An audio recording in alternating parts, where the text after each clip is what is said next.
सभी को राम राम, सभी को नमस्कार। राजस्थान जीके स्टडी के प्लेटफॉर्म पर आपका तहे दिल से हार्दिक स्वागत और हार्दिक अभिनंदन है। आशा और उम्मीद है कि आप सभी अच्छे होंगे, मस्त होंगे और आपकी जो तैयारी है काफ़ी बेहतरीन चल रही होगी। तो यहाँ पर है जो कि आज के 20 महत्वपूर्ण क्वेश्चन रहने वाले हैं geography, art of culture and history से। ठीक है, तो आइए आज का सेशन शुरू करते हैं। और सेशन शुरू करने से पहले आप सभी से रिक्वेस्ट है कि फटाफट क्लास के साथ जुड़ जाइए और दबा के एक बार क्लास को ज़्यादा से ज़्यादा शेयर कर दीजिए। तो देखते हैं क्वेश्चन नंबर 1। क्या पूछा गया है कि सुमेल की युद्ध के पश्चात शेरशाह ने मालदेव के विरुद्ध सेना के एक भाग को जोधपुर किसके नेतृत्व में भेजा था? बताइए क्या करने वाले हैं। राइट आंसर, क्वेश्चन नंबर 1 का राइट आंसर बताइए, क्या करोगे। किसके नेतृत्व में भेजा था? ख्वास खां और ईशा खां के नेतृत्व में है जो कि भेजा गया था। ठीक है, आप सभी जानते हैं जो सुमेल का युद्ध है ये कब हुआ था? 5 जनवरी 1544 ईस्वी को। और किन किन के बीच में हुआ था? शेरशाह सूरी और मालदेव राठौड़ के बीच में, जिसमें मालदेव के जो सेनापति होते हैं जेता और कुंपा, वो क्या होते हैं? वीरगति को प्राप्त हो जाते हैं। और इसी युद्ध में है जो कि शेरशाह सूरी ने हारते हारते कहा था कि मैं मुट्ठी भर बाजरे की खातिर हिंदुस्तान की बादशाह खो देता। ये कथन भी कई बार पूछा जाता है एग्जाम में। ठीक है, तो यहाँ पर तो हमारा जो राइट आंसर है वो क्या हो जाएगा? B options. ठीक है, क्लियर। क्वेश्चन नंबर देखते हैं 2। बताइए भाई कि 1857 के विद्रोह के दौरान भरतपुर का ब्रिटिश पॉलिटिकल एजेंट था। भरतपुर का क्या पूछा गया है? भरतपुर का पूछा गया है आपसे। पॉलिटिकल एजेंट था, कौन था भाई? क्या करने वाले हो? राइट आंसर कौन था? Major Morrison. ठीक है, राइट आंसर क्या होगा? डी ऑप्शन हो जाएगा। 1857 की क्रांति के समय जो प्रमुख पॉलिटिकल एजेंट है वे भी आपसे पूछे जा सकते हैं। जैसे जयपुर का पॉलिटिकल एजेंट कौन था? बताइए। William Eden. ठीक है, ये 1857 की क्रांति के समय कहाँ का पॉलिटिकल एजेंट था? जयपुर का। ठीक है, कोटा का भी पूछा जा सकता है कि कोटा का जो पॉलिटिकल एजेंट है वे कौन था? Major Burton. कौन था? Major Burton. या फिर जोधपुर का पॉलिटिकल एजेंट भी आपसे पूछा जा सकता है। जोधपुर के पॉलिटिकल एजेंट का क्या नाम था? Make motion. क्या नाम था? Make motion. या फिर पूछा जा सकता है उदयपुर का पॉलिटिकल एजेंट कौन थे? उदयपुर के पॉलिटिकल एजेंट शोवर्स। कौन थे? शोवर्स। या फिर पूछा जा सकता है भरतपुर का मोरिसन। ठीक है, या फिर पूछा जा सकता है सिरोही। बताइए कौन बताएगा सिरोही का पॉलिटिकल एजेंट का नाम क्या था? फटाफट आंसर दीजिए। सिरोही के पॉलिटिकल एजेंट का नाम पूछा जा रहा है आपसे यहाँ पर, क्या था? JD hall. कौन थे? JD hall. इसके अलावा बांसवाड़ा का भी आपसे पूछा जा सकता है कि 1857 की क्रांति के समय बांसवाड़ा के पॉलिटिकल एजेंट का नाम क्या था? Colonel Rock. क्या नाम था? Colonel Rock. तो यहाँ से कोई भी पॉलिटिकल एजेंट का नाम आपसे पूछा जा सकता है एग्जाम में। ठीक है, वेरी वेरी मोस्ट इम्पोर्टेंट। तो यहाँ पर तो हमारा राइट आंसर क्या होगा? D option. भरतपुर का पॉलिटिकल एजेंट यहाँ पर पूछा गया है। ठीक है, नेक्स्ट देखते हैं। बताइए भाई कि सही उत्तर का चयन कीजिए और सुमेलित करें। यहाँ पर आपको सुमेलित करने के लिए दिया गया है। बताइए, दुधवा खारा किसान आंदोलन, इसका जो नेतृत्व है वो किसके द्वारा किया गया था? हनुमान सिंह के द्वारा। ठीक है, किसके द्वारा किया गया था? हनुमान सिंह के द्वारा इसका जो नेतृत्व किया गया था। और दुधवा खारा किसान आंदोलन कहाँ पर हुआ था? तो ये हुआ था चूरू में। कहाँ पर हुआ था? चूरू में हुआ था दुधवा खारा किसान आंदोलन। ठीक है, 1945। इसका नेतृत्व किया था हनुमान सिंह ने। दूसरा ऑप्शन। ठीक है, इसके अलावा राय सिंह नगर घटना का संबंध है किससे है? तो बीरबल सिंह से। दूसरा और चौथा ऑप्शन। इसके अलावा उद्रासा जो किसान आंदोलन है ये हुआ था बीकानेर में और इसका जो नेतृत्व है वो किया था किसके द्वारा? जीवन चौधरी के द्वारा। तीसरा ऑप्शन। इसके अलावा डाबी घटना आप सभी जानते हैं 2 अप्रैल 1923 को ये घटी थी बूंदी में और इसका जो नेतृत्व है वो किया था नानक भील के द्वारा। एक। ठीक है, तो हमारा जो राइट आंसर है यहाँ पर क्या हो जाएगा? ए ऑप्शन हो जाएगा। दिखाई तो दे रहा है ना आपको? क्या हो जाएगा? ए ऑप्शन हो जाएगा कि दुधवा खारा किसान आंदोलन कहाँ हुआ था? चूरू में। कब हुआ था? 1945 में। और इसका नेतृत्व किसके द्वारा किया गया था? तो हनुमान सिंह के द्वारा। राय सिंह नगर जो घटना है इसका संबंध है बीरबल सिंह से। और उद्रासर जो किसान आंदोलन है ये बीकानेर में हुआ था और इसका नेतृत्व किया था जीवन चौधरी के द्वारा। ठीक है, डाबी घटना आप सभी जानते हैं बूंदी में कब घटी थी, 2 अप्रैल 1923 को, और उसका नेतृत्व किया था नानक भील के द्वारा। ठीक है, तो यहाँ right answer A option. Clear, आगे बढ़ते हैं। बताइए भाई कि 1573 ईस्वी में किस राजपूत शासक को अकबर द्वारा मिर्जा बंधुओं के विद्रोह को दबाने हेतु मालवा भेजा गया था? मालवा भेजा गया, किसको भेजा गया था?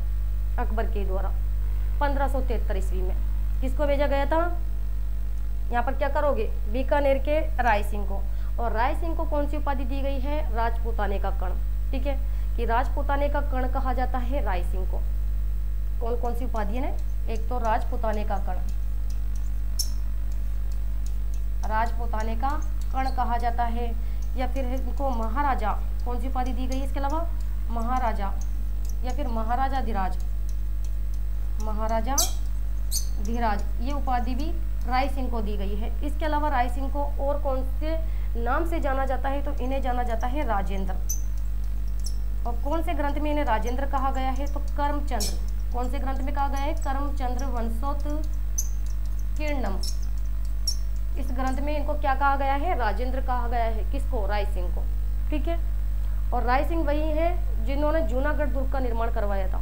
ठीक है, इसके अलावा जो राय सिंह है ये है जो कि किसके समकालीन थे? तो ये थे अकबर और जहांगीर के समकालीन, और जहांगीर का सबसे विश्वास पात्र राजा माना जाता है राय सिंह।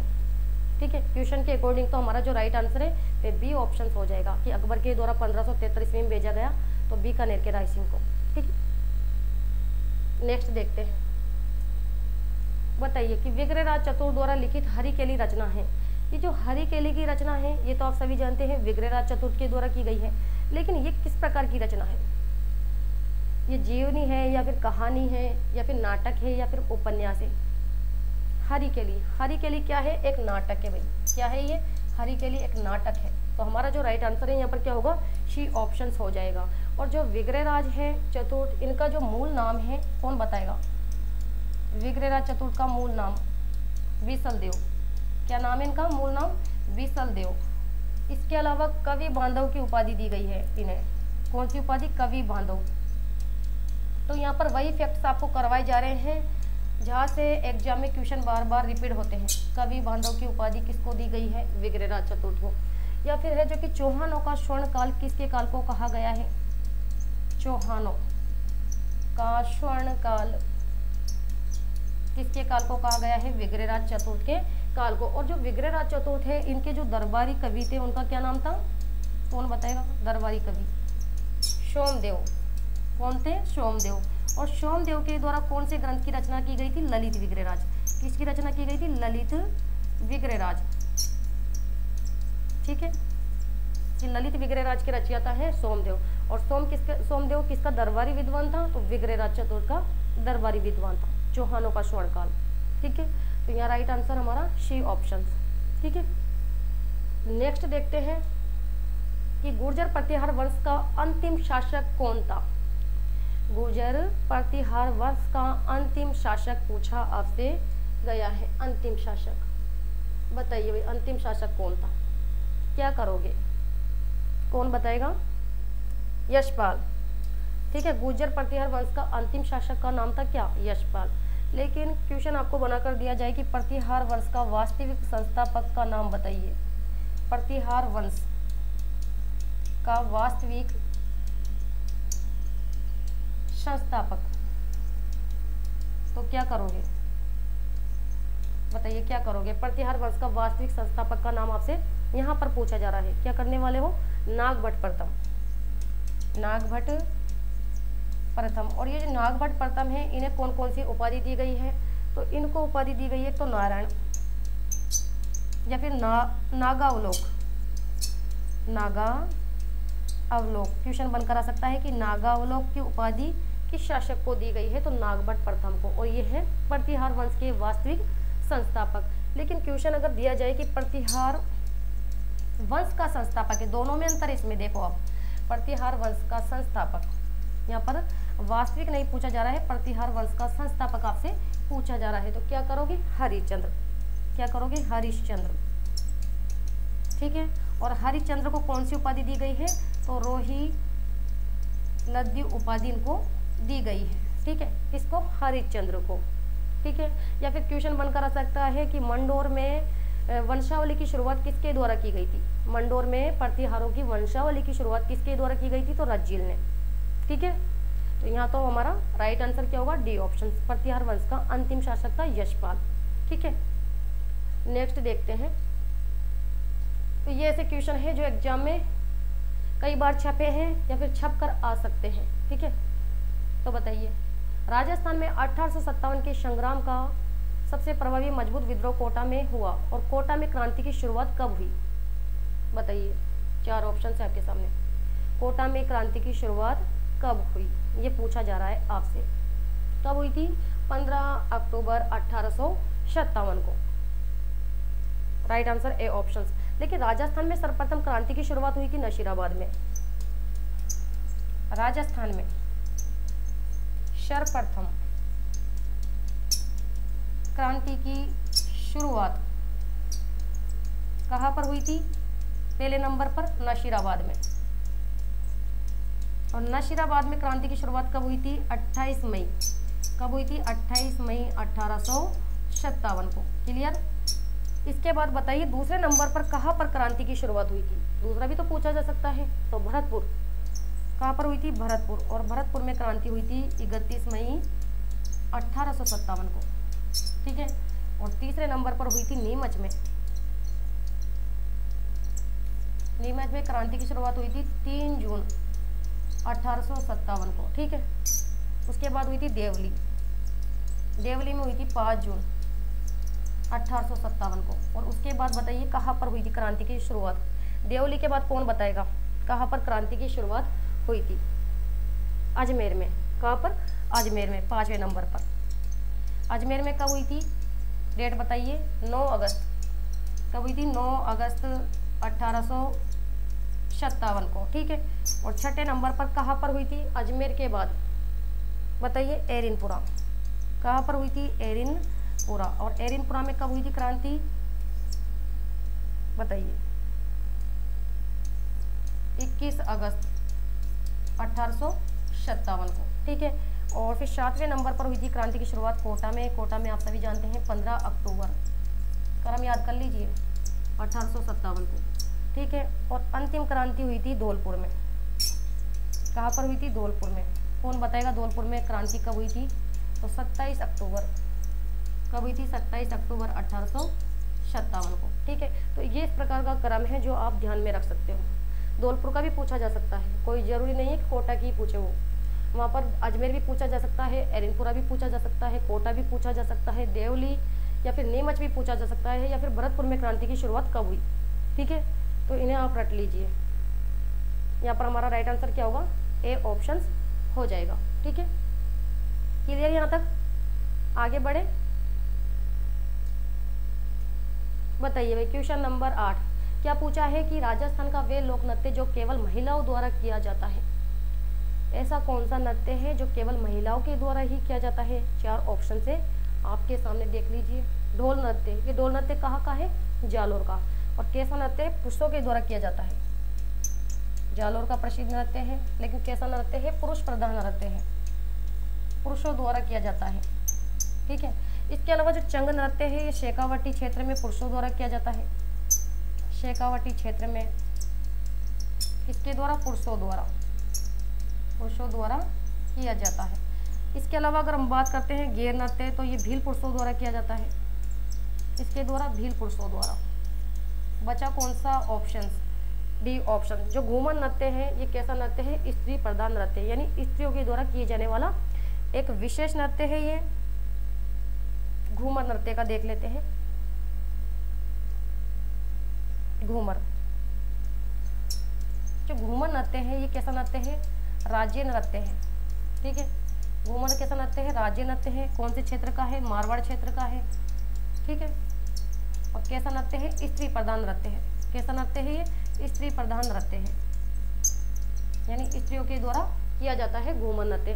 और घूमर नृत्य अकादमी की स्थापना कब की गई थी, कौन बताएगा।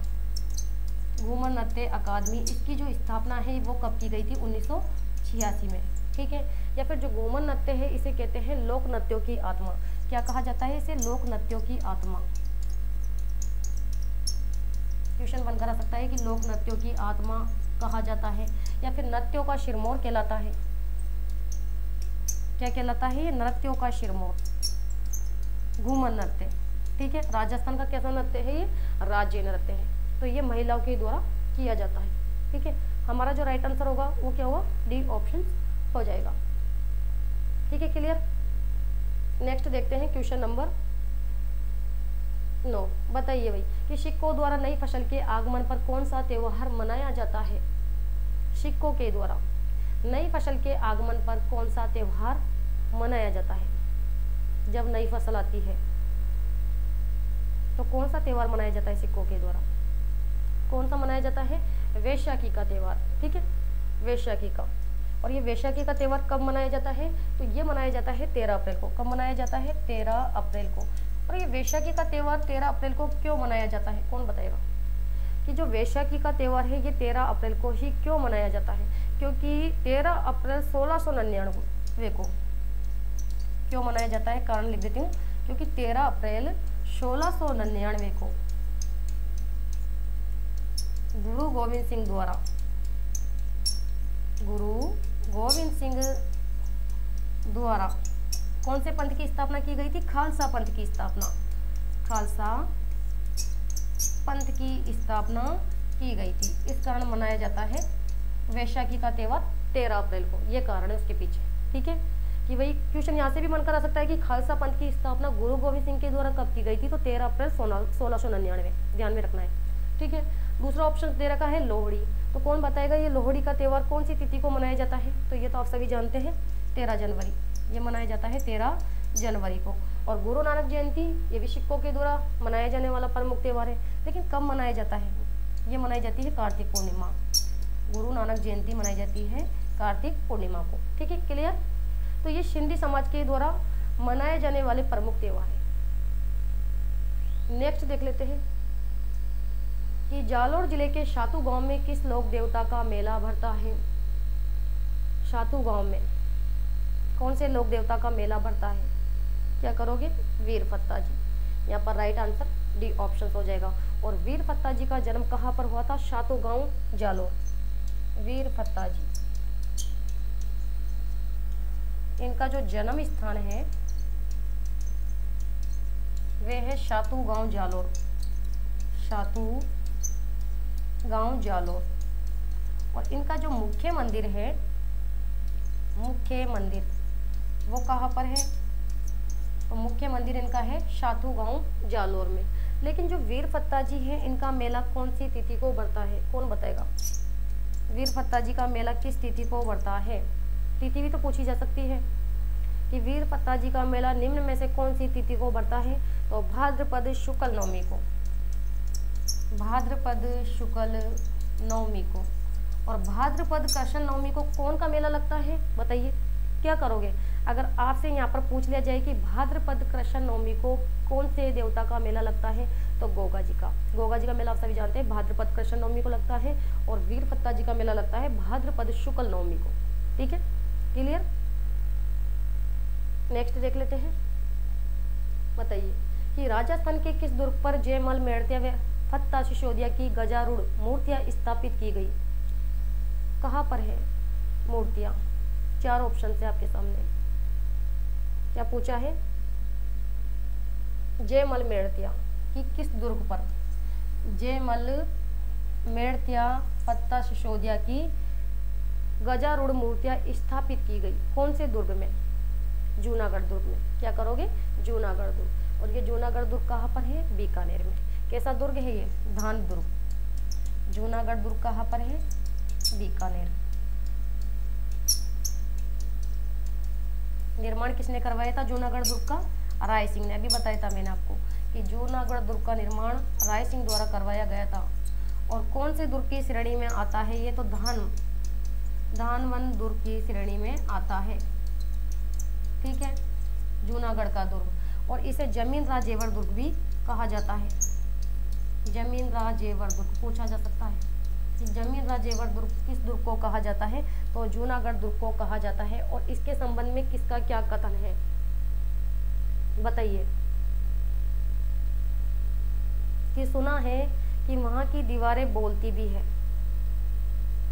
किसका कथन है? पंडित दीनानाथ शर्मा का। कौन से दुर्ग के संबंध में है? जूनागढ़ दुर्ग के संबंध में है। ठीक है, कि यहाँ की दीवारें बोलती भी हैं, यहाँ की दीवारों के कान होते हैं और यहाँ की दीवारें क्या है? बोलती है। तो ऐसा कथन जूनागढ़ दुर्ग के संबंध में पंडित दीनानाथ शर्मा ने कहा है। क्या कथन है देख लेते हैं। कि यहाँ की दीवारों के कान होते हैं। सुना है कि यहाँ की दीवारों के कान होते हैं, यहाँ की दीवारें बोलती है। कथन दिया जा सकता है, यहाँ की दीवारें बोलती है। तो ये कथन आपको वहाँ पर एग्जाम में पेपर में देखने को मिल सकता है कि ये कथन कौन से दुर्ग के संबंध में है। तो पहली बात तो जूनागढ़ दुर्ग के संबंध में है, लेकिन किसका कथन है ये? तो आपको ध्यान में रखना है पंडित दीनानाथ शर्मा का कथन है ये।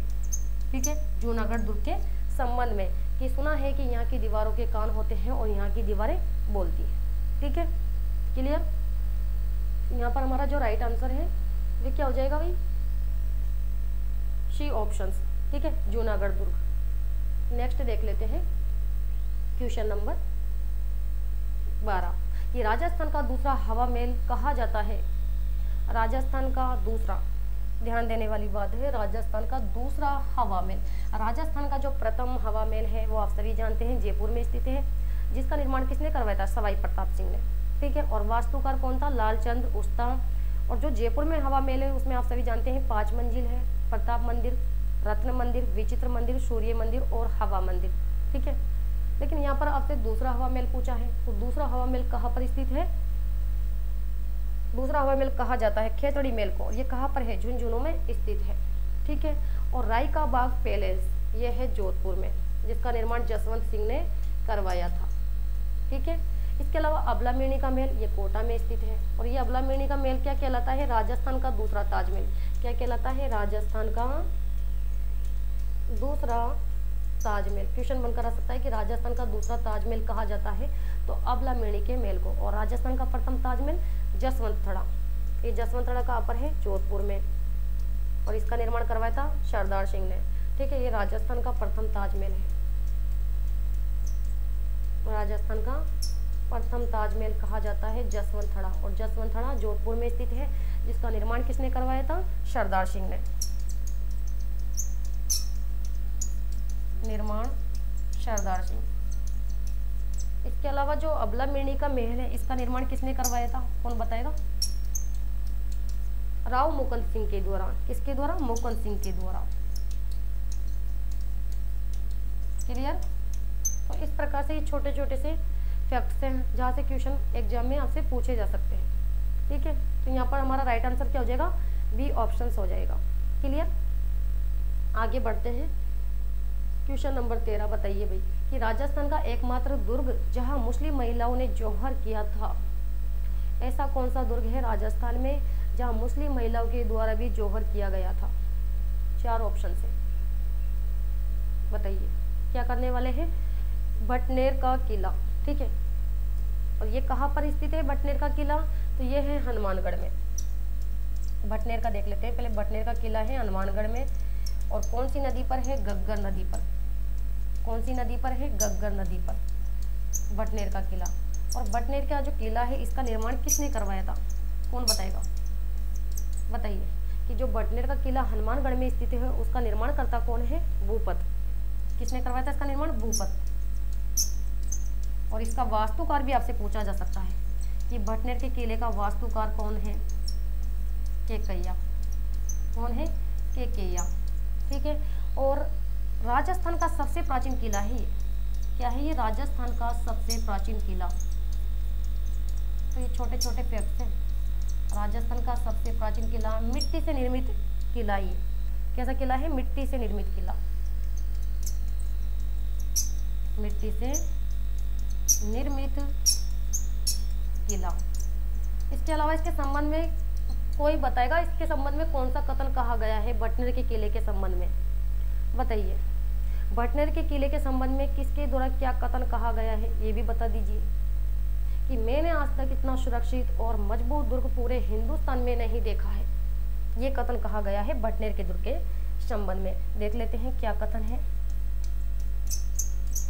कि मैंने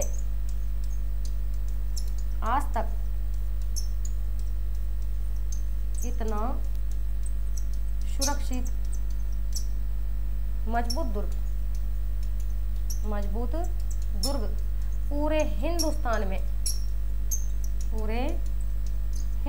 में नहीं देखा। और ये कथन किसके द्वारा कहा गया है, तो तैमूर लंग के द्वारा। किसका कथन है ये, तैमूर लंग का कथन है। और कौन से दुर्ग के संबंध में है, भटनेर के दुर्ग के संबंध में ये कथन कहा गया है। तो वहाँ पर आपको कथन दिया जा सकता है, ठीक है, कथन दिया जा सकता है या फिर नाम भी दिया जा सकता है कि तैमूर लंग का कथन है क्या, भटनेर के दुर्ग के संबंध में क्या कथन कहा गया है, ठीक है। तो ये राजस्थान का एकमात्र ऐसा किला है जिसमें मुस्लिम महिलाओं के द्वारा क्या कर लिया गया था, जौहर, ठीक है। राजस्थान का सबसे प्राचीन किला है, मिट्टी से निर्मित किला है, ठीक है। आगे बढ़े, क्वेश्चन नंबर देखते हैं 14 कि राजशेखर के ग्रंथों में शामिल नहीं है। राजशेखर के ग्रंथों में शामिल नहीं है, यहाँ पर कुछ रचनाएं दे रखी है आपको। भाई राजशेखर के द्वारा कौन कौन से ग्रंथों की रचना की गई है, काव्य मीमांसा की, भुवन कोश की और कपूर मंजरी। इन तीनों की रचना तो राजशेखर के द्वारा की गई है। बचा कौन सा ऑप्शन, मंजरी, ठीक है।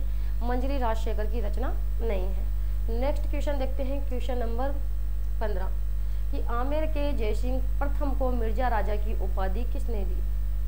ध्यान देने वाली बात क्या है, यहाँ पर सवाई जयसिंह थोड़ा पूछा जा रहा है आपसे। जयसिंह प्रथम के बारे में आपसे यहाँ पर पूछा जा रहा है कि जयसिंह प्रथम को मिर्जा राजा की उपाधि किसने दी थी, तो शाहजहां के द्वारा दी गई थी। राइट आंसर ए ऑप्शन हो जाएगा। लेकिन अगर आपसे पूछ लिया जाए कि सवाई जयसिंह को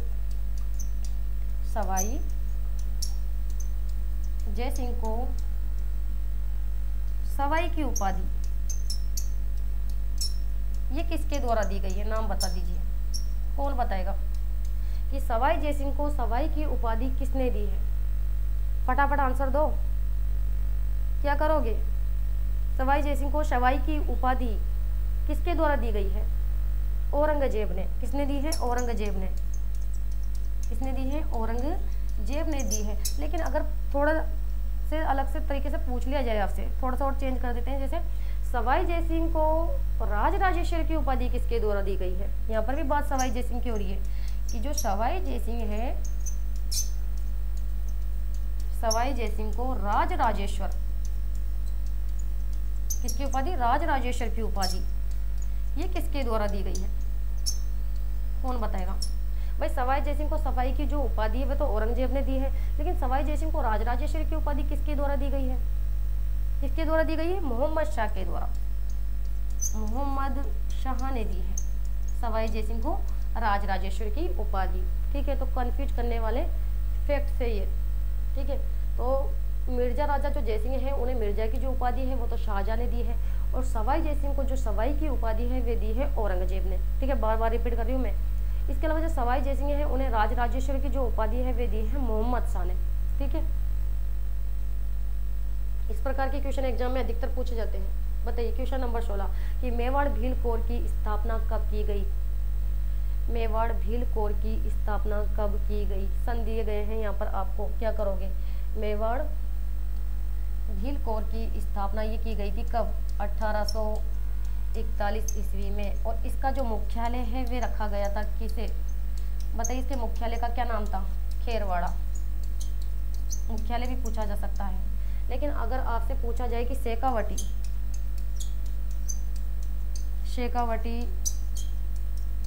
ब्रिगेड, इसकी जो स्थापना है वो कब की गई थी, 1835 में। और इसका जो मुख्यालय है वह रखा गया था, किससे रखा गया था, झुंझुनू। शेखावटी ब्रिगेड का मुख्यालय कहा था, झुंझुनू में, ठीक है। या फिर आपसे पूछा जा सकता है जोधपुर लीजियन। चलो ये बता दीजिए आप, जोधपुर लीजियन, जोधपुर लीजियन इसकी स्थापना बताइए आप, इसकी स्थापना बताइए, जोधपुर लीजियन की स्थापना जोधपुर लीजन की स्थापना आप बता दीजिए फटाफट, क्या करोगे? हाँ भाई, क्या करने वाले हैं? जोधपुर लीजियन, इसकी स्थापना कब की गई थी? 1835 में इसकी स्थापना की गई थी, 1835 ईस्वी में। और इसका मुख्यालय क्या रखा गया था? एरिनपुरा। जोधपुर लीजन का मुख्यालय रखा गया था एरिनपुरा। ठीक है, क्लियर? तो ये छोटे छोटे से फैक्ट्स हैं। ठीक है, जोधपुर लीजन का भी पूछा जा सकता है, शेखावटी ब्रिगेड का मुख्यालय भी आपसे पूछा जा सकता है, या फिर इसकी स्थापना कब की गई थी। तो ये जो भी फैक्ट्स हैं इनको ध्यानपूर्वक पढ़ो आप। ठीक है, रटने की बिल्कुल आवश्यकता है ही नहीं इसमें। ठीक है, यहाँ पर हमारा जो राइट आंसर है वो क्या होगा? 1841 कि मेवाड़ भीलकोर की स्थापना कब की गई थी? 1841 ईस्वी में। D option right answer. ठीक है, नेक्स्ट बताइए कि निम्न में से किस प्रकार की मृदाएं लिथोसॉल्स भी कहलाती है? किस प्रकार की जो मिट्टी है वो कहलाती है? लिथोसॉल्स। लिथोसॉल्स, और ये तो आप सभी जानते हैं, लिथोसॉल जो मृदा है ये कहलाती है पर्वतीय मिट्टी को कहा जाता है, पर्वतीय मिट्टी को कहा जाता है। तो राइट आंसर हमारा सी ऑप्शन हो जाएगा। और जो मरुस्थलीय मृदा है इसे प्यासी मृदा के नाम से जाने जाता है। और कहाँ पाई जाती है मरुस्थलीय मृदा? पश्चिमी राजस्थान में। ठीक है, इसके अलावा जो दोमट मिट्टी है इसे जलोढ़ मृदा या फिर कोप मृदा के नाम से भी जाना जाता है। ठीक है, नेक्स्ट देख लेते हैं। बताइए राजस्थानी भाषारी बोलियों में नहीं गिनी जाए, यानी राजस्थानी बोलियों में किसी भाषा को नहीं गिना जाता है, ये पूछ रहा है। राजस्थानी भाषारी बोलियां में नहीं गिनी जाए, कौन सी भाषा नहीं गिनी जाती है राजस्थानी बोली में? 4 ऑप्शन है भाई। मेवाती, ये तो राजस्थान की बोली है। ठीक है, मारवाड़ी भी राजस्थान की बोली है और मेवाड़ी भी राजस्थान की बोली है। बचा कौन सा option? D option right answer. ठीक है, आपको पता है जो मेवाती बोली है राजस्थान के अलवर भरतपुर में बोली जाती है, और जो मारवाड़ी है पश्चिमी राजस्थान में बोले जाने वाली भाषा है, और मेवाड़ी भाषा राजस्थान के उदयपुर, भीलवाड़ा, चित्तौड़गढ़ और राजसमंद जिलों में बोली जाती है। ठीक है, तो यहाँ पर हमारा right answer D option. Next देख लेते हैं कि राजस्थान राज्य पर्यटन होटल निगम लिमिटेड की स्थापना की गई। बड़ा ही शानदार क्वेश्चन यहाँ पर आपसे पूछा गया है, एग्जाम में छपने वाला क्वेश्चन। क्या पूछा है? ध्यान देने वाली बात है, राजस्थान राज्य पर्यटन होटल लिमिटेड की जो स्थापना है वो कब की गई भाई? कब की गई थी? 1965 में। ठीक है, लेकिन पर्यटन निदेशालय की स्थापना कब की गई? तो 1955 में। अगर आपसे पूछा जाए कि पर्यटन निदेशालय इसकी स्थापना कब की गई, तो 1955 में। ठीक है, या फिर पर्यटन विभाग भी आपसे पूछा जा सकता है कि राजस्थान में पर्यटन विभाग की स्थापना कब की गई? 1956 में। पर्यटन विभाग, बस ध्यान देने वाली बात यही है, विभाग और निदेशालय। अगर पर्यटन निदेशालय आपसे पूछा जाए तो 1955, पर्यटन विभाग आपसे पूछा जाए तो उसकी स्थापना 1956 में। ठीक है, या फिर राजस्थान पर्यटन विकास निगम, इसकी स्थापना कब की गई थी? 1979 में। राजस्थान पर्यटन विकास निगम लिमिटेड, इसकी स्थापना कब की गई थी? 1979 में। या फिर पर्यटन को उद्योग का दर्जा दिया गया, देख लेते हैं। राजस्थान में पर्यटन, कौन बताएगा? पर्यटन को उद्योग का दर्जा दिया गया, कब दिया गया? कौन बताएगा भाई? फटाफट आंसर दीजिए कि राजस्थान में पर्यटन को उद्योग का दर्जा किस वर्ष दे दिया गया था? 1989 में। कब दिया गया था? 1989 में दिया गया था। तो ये फैक्ट्स में भी काफ़ी आपको ध्यानपूर्वक समझने की आवश्यकता है। ठीक है, पर्यटन निदेशालय, पर्यटन विभाग, या फिर पर्यटन विकास निगम लिमिटेड की स्थापना, या फिर राजस्थान राज्य पर्यटन होटल निगम लिमिटेड, तो इनमें अंतर है काफ़ी। ठीक है, लास्ट क्वेश्चन देख लेते हैं, क्वेश्चन नंबर 20 कि निम्न में से कौन सा अभयारण्य बाघ परियोजना में शामिल है? ये तो आप सभी कर दोगे आराम से। क्या पूछा है यहाँ पर कि बाघ परियोजना में शामिल है ऐसा कौन सा अभयारण्य है? तो रणथंभौर है। ठीक है, राइट आंसर डी ऑप्शन। और जो रणथंभौर है रणथंभौर, इसकी जो स्थापना है वो कब की गई थी? रणथंभौर की 1955 में। और इसको उद्योग का दर्जा कब दिया गया था रणथंभौर को? कौन बताएगा? रणथंभौर को उद्योग का दर्जा, सॉरी एक मिनट रुको, रणथंभौर को राष्ट्रीय उद्यान का दर्जा, रणथंभौर को राष्ट्रीय उद्यान का दर्जा ये कब दिया गया? बताइए क्या करोगे फिर? 1980 में। क्या करोगे? 1980 में। तो इसमें भी अंतर है कि रणथंभौर राष्ट्रीय जो उद्यान है इसकी स्थापना तो की गई थी कब? 1955 में, लेकिन राष्ट्रीय उद्यान का इसको दर्जा दिया गया था 1980 में। और किसके लिए प्रसिद्ध है? विशेष रूप से बाघों के लिए प्रसिद्ध। किसके लिए प्रसिद्ध है? बाघों के लिए। बाघों की शरण इसलिए कहा जाता है इसे, रणथंभौर को, ठीक है। और इसके अलावा जो रणथंभौर राष्ट्रीय उद्यान है यहाँ पर त्रिनेत्र गणेश मंदिर के लिए भी ये प्रसिद्ध है। त्रिनेत्र गणेश मंदिर भी यहाँ पर स्थित है। इसके अलावा रणथंभौर में जोगी महल भी स्थित है, जोगी महल या फिर नवलखा दरवाजा, ठीक है। ये रणथंभौर राष्ट्रीय उद्यान में है। तो यहाँ पर हमारा जो राइट आंसर होगा वे क्या होगा? डी ऑप्शन हो जाएगा, ठीक है। तो ये थे आज के सेशन के 20 महत्वपूर्ण क्वेश्चन। तो आज की क्लास को यहाँ पर ही समाप्त करते हैं। क्लास अगर आपको अच्छी लगे तो लाइक कीजिएगा, शेयर कीजिएगा और चैनल पर पहली बार आए हो तो चैनल को सब्सक्राइब करना ना भूलें। तो नेक्स्ट क्लास में मिलते हैं, तब तक के लिए धन्यवाद। Thank you so much.